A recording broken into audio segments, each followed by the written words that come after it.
वर्ण परिचय पिछले क्लास में हम बतलाए थे।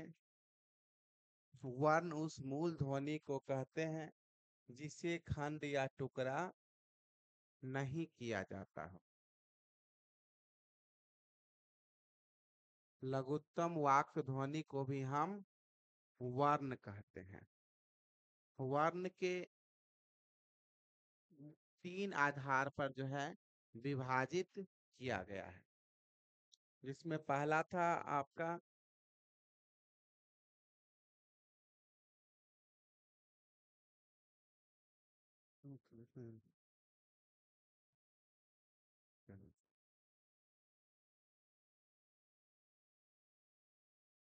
स्वर वर्ण व्यंजन वर्ण। उच्चारण के आधार पर, वायु संवेग के आधार पर और तारत्व के आधार पर। उसके बाद हम स्वर वर्ण और व्यंजन वर्ण बतलाए थे। ये सब शायद हो गया है। हरस स्वर, दीर्घ स्वर, ये सब हुआ है।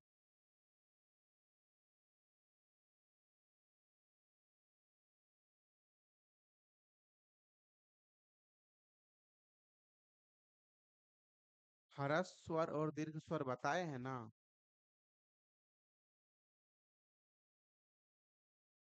नहीं बतलाए हैं तो यहीं तक बताए होंगे सिर्फ। क्या कहते हैं,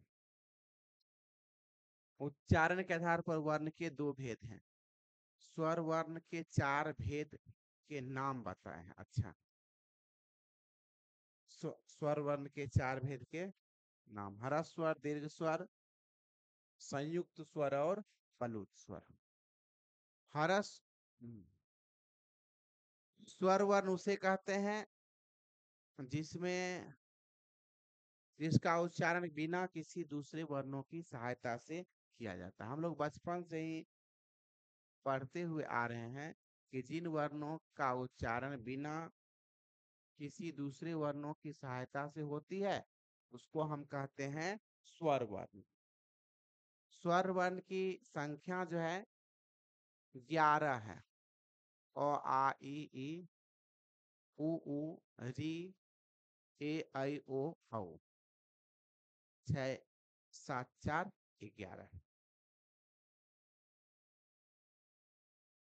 इसमें मतलब कुछ विद्वान जो है हरस स्वर वर्ण के 4 प्रकार हैं: हरस स्वर, दीर्घ स्वर, उसके बाद संयुक्त स्वर और प्लुत स्वर। स्वर वर्ण के 4 भेद हैं। कुछ विद्वान जो है संयुक्त स्वर और दीर्घ स्वर को एक ही मानते हैं, परंतु स्वर वर्ण की 4 भेद ही मानने चाहिए। अब देखिए, हम आपको स्वर, ह्रस्व स्वर और संयुक्त स्वर, सॉरी, संयुक्त स्वर और दीर्घ स्वर। दीर्घ स्वर होता है आ, ई और ई, दीर्घ ओ। 3 दीर्घ स्वर है। लेकिन ए आई ओ औ को भी जो है दीर्घ स्वर ही माना गया। जैसे कि अ और अ प्लस अ, इसका भी आ होता है। संधि में बतलाएंगे। ये भी एक प्रकार का क्या है, अ और अ मिलकर के आ बना है। संयुक्त मतलब होता है जुड़ना, तो 2 शब्दों के जुड़ने से भी आ भी बनेगा। तो इस प्रकार से कोई विद्वान मानते हैं कि नहीं, संयुक्त स्वर और दीर्घ स्वर दोनों एक ही है, लेकिन ऐसी बात नहीं। पहला है ह्रस्व स्वर। ह्रस्व स्वर किसे कहते हैं? तो जिन वर्णों के उच्चारण में कम समय लगता है, ठीक है, यहाँ पर छिप कह सकते हैं कि जिन स्वर वर्णों के उच्चारण में कम समय लगता है। सामान्यतः स्वर वर्ण के उच्चारण में व्यंजन वर्ण की अपेक्षा कम समय लगता है, लेकिन जिन स्वर वर्णों के उच्चारण में कम समय लगता है उसे हम कहते हैं ह्रस्व स्वर। इसकी संख्या 4 है। ह्रस्व स्वर की संख्या 4 है। वह 4 कौन कौन है? तो अ, ई, उ, री। क्या एक दीर्घ री भी होता है जो इस प्रकार, ये इसमें सिंगल ही आता है, ठीक है, और इसमें डबल आता है। एक दीर्घ री भी होता है। तो ह्रस्व री जो है सामान्यतः इसी री का प्रयोग किया जाता है। तो अ ई उ री चार जो है यह ह्रस्व स्वर का प्रकार है, जिसमें से अ को जो है शहीद वर्ण कहा जाता है। किस वर्ण को शहीद वर्ण कहते हैं?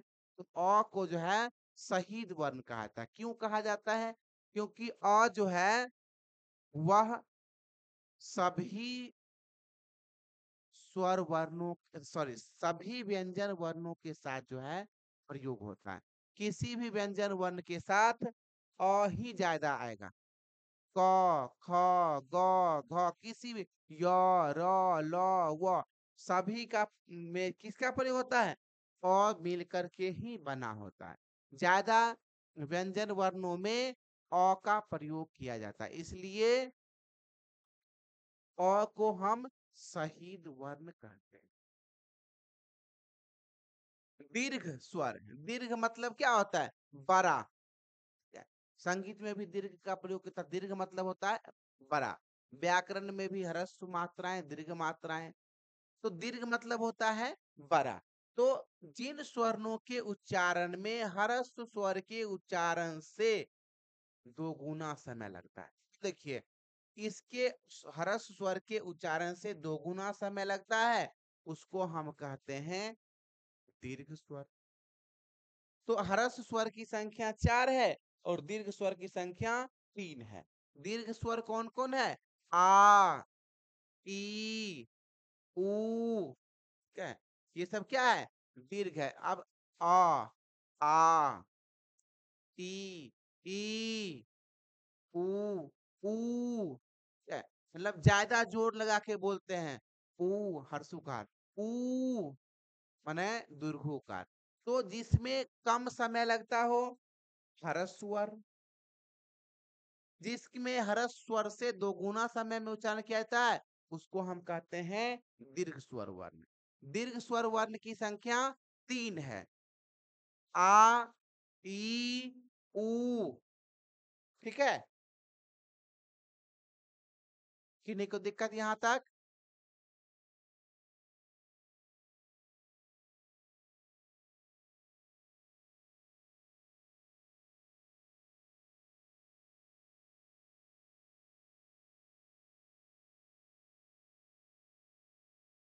किन्हीं को दिक्कत है?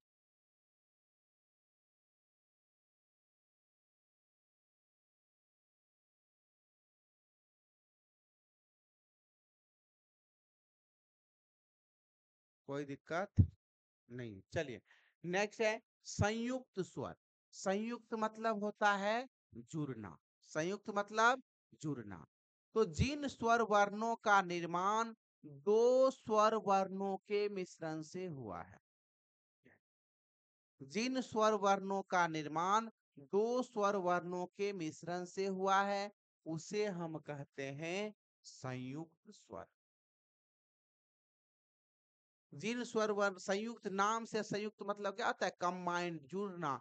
तो जिन स्वर वर्णों का निर्माण दो स्वर वर्णों के मिश्रण से हुआ है, दो स्वर वर्णों के जुड़ने से हुआ है, दो स्वर वर्णों के एक होने से हुआ है, वैसे स्वर को हम कहते हैं संयुक्त स्वर। जैसे ए, ए का निर्माण जो है अ प्लस ई बराबर ए, आ प्लस ई, इसमें भी ए और इसमें भी ए। उसके बाद अ प्लस दीर्घ ई, ये संधि में आपको बहुत काम आएगा। इसका भी, ये भी बनेगा ए। और आ प्लस दीर्घ ई, ये भी बनेगा ए। यानी ए का निर्माण और ई के मिश्रण से हुआ है, या आ और ई के मिश्रण से हुआ है, क्या अ ई के दीर्घ ई के मिश्रण से हुआ है, या आ और दीर्घ ई के मिश्रण से ए हुआ है। आई, क्या आई, तो आई का निर्माण अ या आ प्लस ए, क्या आई जो बना है तो अ प्लस ए बराबर आई, और आ प्लस ए बराबर आई। तो आई का निर्माण अ प्लस ए बराबर आई, या आ प्लस ए बराबर आई। प्लस को हिंदी में कहते हैं धन, ठीक है, धन। हिंदी में पढ़ेंगे अ धन ई बराबर ए, आ धन ई बराबर ए, अ धन ई दीर्घी अ धन ई बराबर ए, आ धन ई बराबर ए, ठीक है। ध्यान रखिएगा, इसका प्रयोग जब हम संधि बतलाएंगे, संधि विच्छेद, वहां पर इन सब वर्णों से अगर आप जाते हैं तो आपको संधि आसान हो जाएगा। ओ, ओ का निर्माण जो है हुआ है अ धन उ बराबर ओ, अधन उ बराबर ओ, और औ का निर्माण हुआ है अ धन ओ बराबर औ। तो संयुक्त स्वर की संख्या 4 है। कौन कौन? ए आई ओ औ।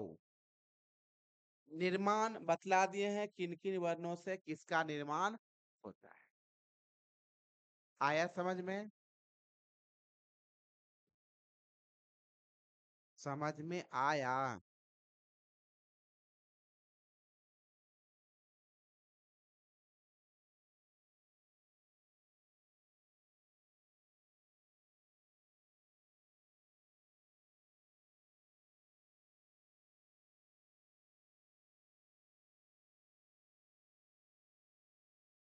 चलिए, ये भी खत्म। नेक्स्ट है प्लूत स्वर। अब देखिए, हरस स्वर कम समय लगता है।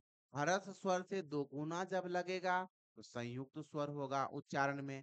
जब हरस स्वर के उच्चारण से तिगुना समय लगेगा, क्या है, प्लुत मतलब वहां पर भी क्या है, पलुस्कर पद्धति में प्लुत का मात्रा काल कितना होता है? 3 होता है। लघु का मात्रा काल 1 होता है। दीर्घ का मात्रा काल 2 होता है। प्लुत का मात्रा काल 3 होता है। मतलब क्यों? लघु का 1 गुना, मतलब 1 मात्रा काल में उसका हो जाता है। जब लघु का 2 गुना हो जाएगा तो क्या होगा? दीर्घ स्वर हो जाएगा। दीर्घ स्वर का में दो गुना समय लगता है। उसका दीर्घ स्वर का प्रकार ही है संयुक्त स्वर, भी इसको हम दीर्घ स्वर के ही प्रकार कह सकते हैं।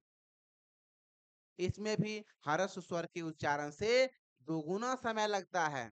उसके बाद प्लुत स्वर के में उच्चारण में हर्ष स्वर के उच्चारण से तिगुना समय लगता है, 3 गुना। तो जिन स्वर वर्णों के उच्चारण में हर्ष स्वर से तिगुना समय लगता है उसे हम क्या कहते हैं? उसे हम प्लुत स्वर कहते हैं। प्लुत स्वर की संख्या ए है, ठीक है, ए है, जिसको स्वर उनों की वर्णमाला में स्थान नहीं दिया गया है। प्लुत स्वर का को स्थान जो है हिंदी वर्णमाला में नहीं दिया गया है। यह है ओम, ठीक है। अब ओम शब्द का, इसको हम कहीं कहीं ओम आप ऐसे भी लिखे हुए देखिएगा, ये ये है, और इसको भी ओम। अब ओम का निर्माण ओ उमो के मिश्रण से बना है। इसी में ब्रह्मा विष्णु महेश तीनों आ गया है। क्या है? धारक, कालक, सृष्टि, निर्मा सृष्टि, पालक और रक्षा, तीनों जो है ओम में ही समाहित हुआ है। तो ओम जो हो गया वह पलुत स्वर का प्रकार है। पलुत स्वर की संख्या एक है। इसको वर्णमाला में स्थान नहीं दिया गया, अर्थात इस स्वर का को स्थान वर्णमाला में नहीं दिया गया है, तो ओम को वर्णमाला में स्थान नहीं दिया गया है। अनुस्वार और अह जिसको विसर्ग, अनुस्वार और अह जिसको कहते हैं विसर्ग, तो अनुस्वार और विसर्ग जो है ना ही स्वर वर्ण है और ना ही व्यंजन वर्ण है। यानी कि अनुस्वार और विसर्ग को जो है ना ही इसको स्वर वर्ण माना गया है और ना ही इसको व्यंजन वर्ण माना गया है। इसलिए इसको क्या कहते हैं? अयोगवाह, अर्थात नपुंसक वर्ण की श्रेणी में रखा गया है। क्या है? अनुस्वार और विसर्ग को अयोगवाह वर्ण या नपुंसक वर्ण कहते हैं। क्या है? नपुंसक वर्ण की संख्या कितनी है? तो नपुंसक वर्ण की संख्या दो है। कौन कौन? अनुस्वार और विसर्ग। कुछ विद्वान जो है पुलुत जोड़ करके स्वर वर्ण की संख्या 12 मानते हैं। अब बतला ही दिए, अ आ ई उ ऊ री, ए ऐ ओ औ अंग ओ औ 11 हुआ। उसके बाद री जोड़ देंगे तो नहीं, री जोड़ दिए, प्लुत ये ओम जोड़ देंगे तो स्वर वर्ण की संख्या कितनी हो गई? 12 हो गई। और कुछ लोग जो है दीर्घ री बदला दिए, दीर्घ ली, ये सिंगल री में इसी प्रकार सीधा हो एक ही होगा, ये कंप्यूटर सिस्टम में नहीं आता है। ठीक है, ये हुआ सिंगल री।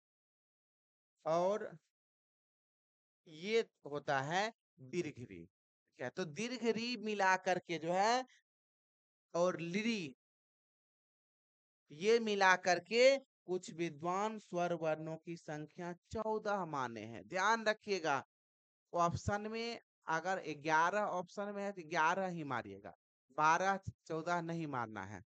लेकिन अगर रहे क्वेश्चन देखिए खखोर के पूछेगा स्वर वर्णों की कुल संख्या कितनी है, अगर कुल सामान्यतः स्वर वर्ण की संख्या कितनी है तो 11, स्वर वर्णों की कुल संख्या कितनी है वहां पर अगर 14 है आप 14 लगाइएगा, क्योंकि ओम, ली और री मिल करके स्वर वर्णों की संख्या 14 बतलाई गई।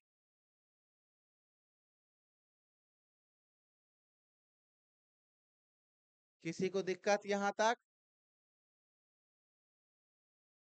यहाँ तक के क्लास में किन्हीं को दिक्कत है?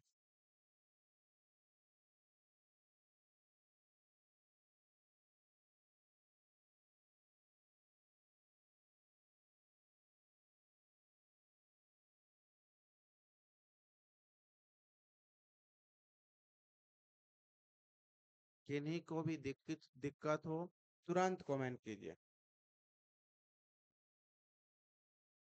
नेक्स्ट हम लोग चलते हैं व्यंजन वर्ण की ओर। व्यंजन वर्ण, व्यंजन वर्ण तो बीच बचपन से ही हम लोग किसको फिर से बताएं, बोलो कौन सा पॉइंट को फिर से बताएं?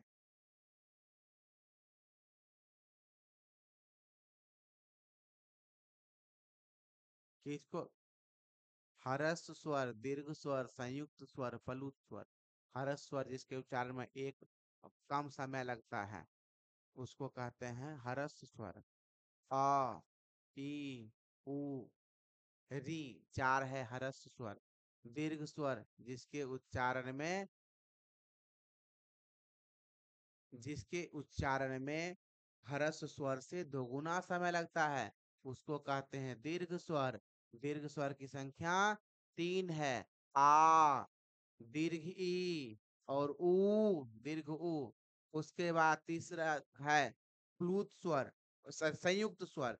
संयुक्त स्वर भी दीर्घ स्वर का ही प्रकार है, जिसमें जो जिन वर्णों का निर्माण दो वर्णों के मिश्रण से हुआ है उसको हम कहते हैं संयुक्त स्वर। संयुक्त स्वर की संख्या 4 है, ए, आई, ओ, औ। उसके बाद है प्लुत स्वर। तो प्लुत स्वर के उच्चार जिन वर्णों के उच्चारण में हर्ष स्वर से तिगुना समय लगे उसे कहते हैं प्लुत स्वर। प्लुत स्वर की संख्या 1 है, जो है ओम। ओम को हिंदी वर्णमाला में स्थान नहीं दिया गया है। अनुसार अनुस्वार और विसर्ग को अयोगवाह वर्ण या नपुंसक वर्ण कहते हैं। इस नपुंसक वर्ण की संख्या 2 है। कौन कौन? तो अनुस्वार और विसर्ग।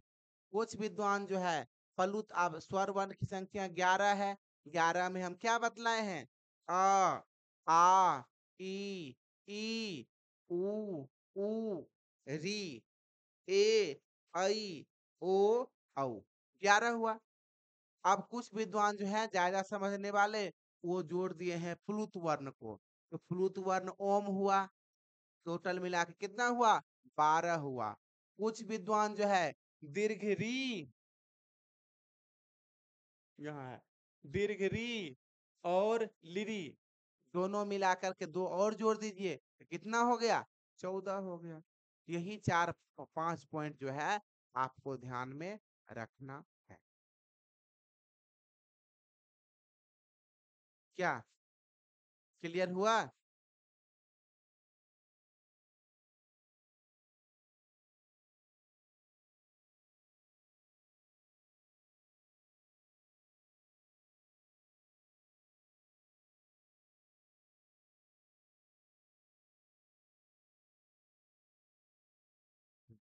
चलिए नेक्स्ट हम लोग बढ़ते हैं वर्ण व्यंजन वर्ण की ओर।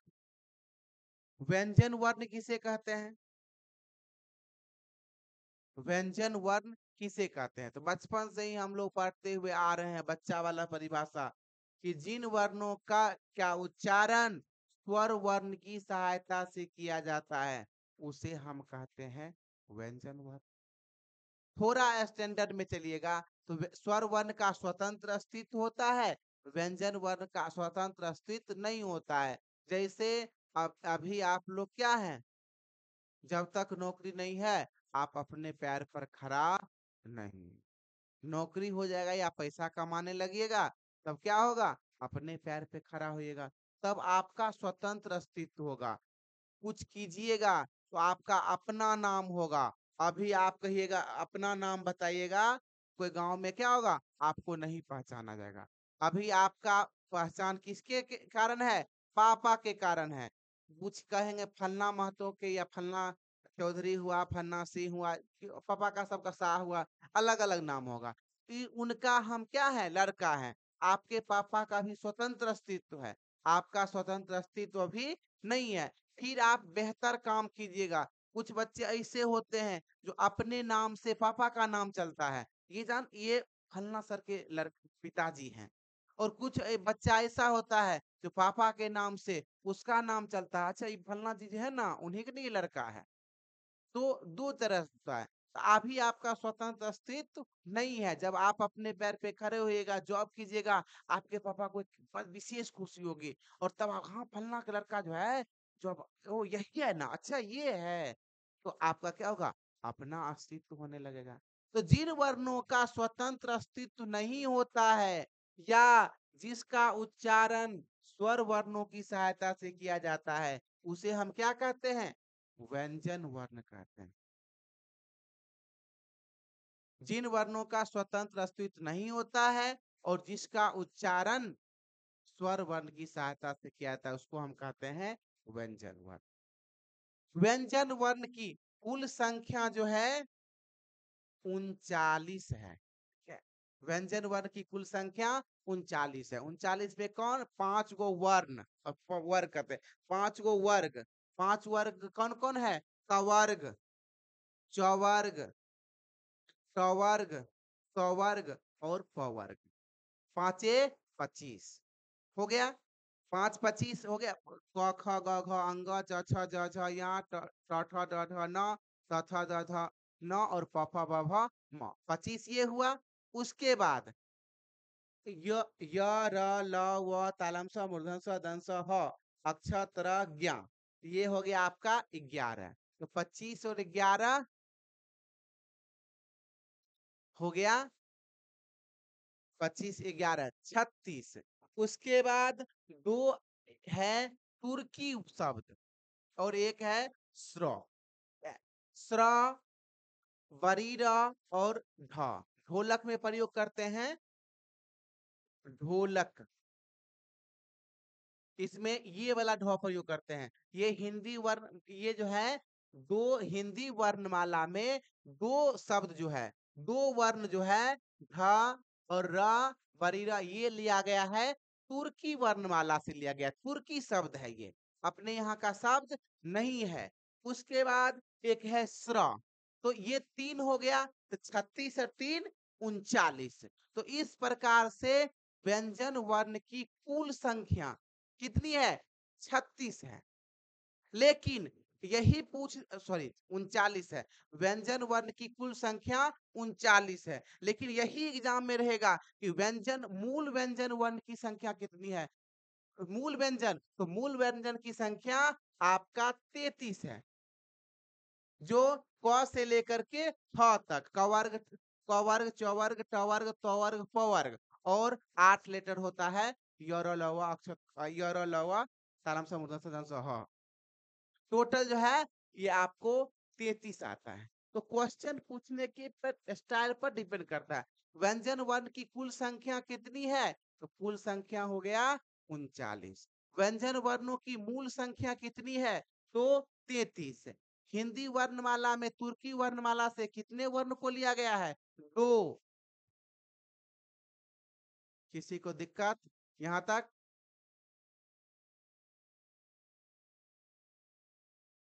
इस वर्ण के 6 भेद हैं। व्यंजन वर्ण के 6 भेद हैं। स्वर वर्ण के 4 भेद हैं। व्यंजन वर्ण के 6 भेद हैं।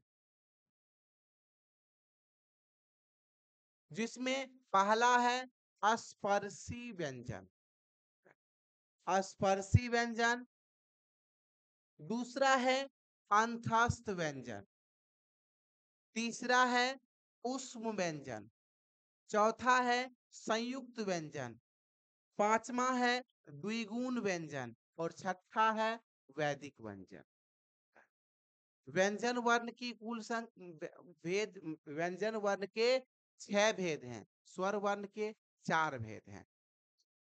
ध्यान रखिएगा संयुक्त दोनों में है। संयुक्त व्यंजन भी है और संयुक्त स्वर भी है। स्पर्शी व्यंजन क्या स्पर्शी व्यंजन की संख्या कुल 25 है। सब भी आई है पूरा जो है प्रत्येक एग्जाम में जो है कहीं ना कहीं जो है उठाया ही है। वर्ण से बहुत क्वेश्चन आता है। पिछले बार पढ़ाए थे हिंदी तैयारी 2 में सिर्फ इस टॉपिक से जो है वर्ण टॉपिक से लगभग 14 क्वेश्चन उठा लिया मेरा। तो जितना पढ़ाए थे मेरा सब बच्चा एक ही टॉपिक से निकल गया। हाँ तो स्पर्शी व्यंजन की संख्या कुल 25 है जो है क से लेकर के म तक। क से लेकर के म तक क्या है स्पर्शी व्यंजन है। पूरा कवर्ग चवर्ग टवर्ग पवर्ग और कवर्ग और पवर्ग 5 वर्ग है। तो और मूल तो मूल कितना है 16 है। जिसमें क ख ग घ च छ ज झ ट ठ ट ठ द ढ और त थ द ध पवर्ग को इसमें मूल में शामिल नहीं किया। प्लस में अंतिम प्रत्येक वर्ग का अंतिम वर्ग जो है उसको हम नासिका वर्ण भी कहते हैं। वो नासिका आगे बतला देंगे जो है अंग या न और न और इस ये नासिका वर्ण भी होता है। उसके बाद पवर्ग पूरा तो 4 ये कट गया और 5 वो कट गया, 5 9 कट गया तो 16 में से 9 कट गया, कितना बच गया? 25 में से 9 कटा तो 16। तो व्यंजन वर्ग स्पर्शी व्यंजन की कुल संख्या 25 और स्पर्शी व्यंजन की मूल संख्या 16। कुल में पांचों वर्ग आएगा, वर्ग 5 है, बार बार कह रहे हैं कवर्ग, चवर्ग, टवर्ग, तवर्ग और पवर्ग। उसके बाद जब पूछे मूल संख्या तो मूल संख्या में 4 वर्ग वर्ग लिया गया है, एक का स्थान पवर्ग नहीं लिया गया, प्लस अंतिम वर्ण जो है नहीं लिया गया था। क ख ग घ च छ ज छ ट ठ ड ढ और त थ द ध। इस व्यंजन को उदित व्यंजन भी कहा जाता है। स्पर्शी व्यंजन को और किस नाम से जाना जाता है? स्पर्शी व्यंजन को उदित व्यंजन के नाम से भी जाना जाता है। इस व्यंजन को हम उदित व्यंजन भी कहते हैं।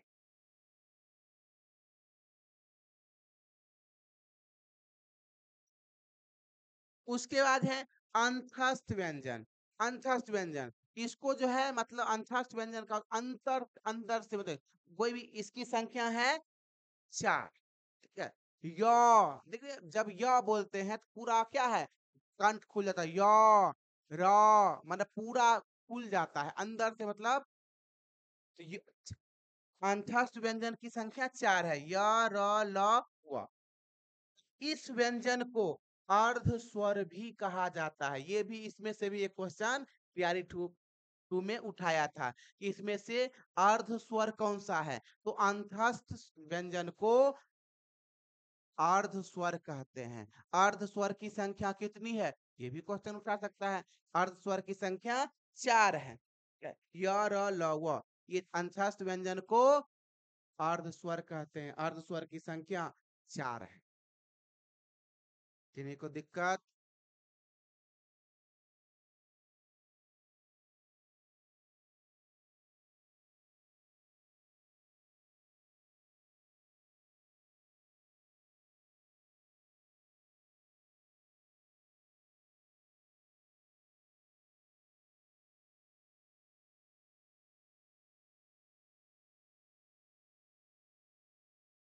चलिए बहुत अच्छा।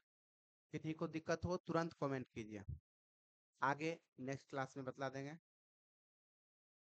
चलिए रहने दीजिए, आज क्लास यहीं तक।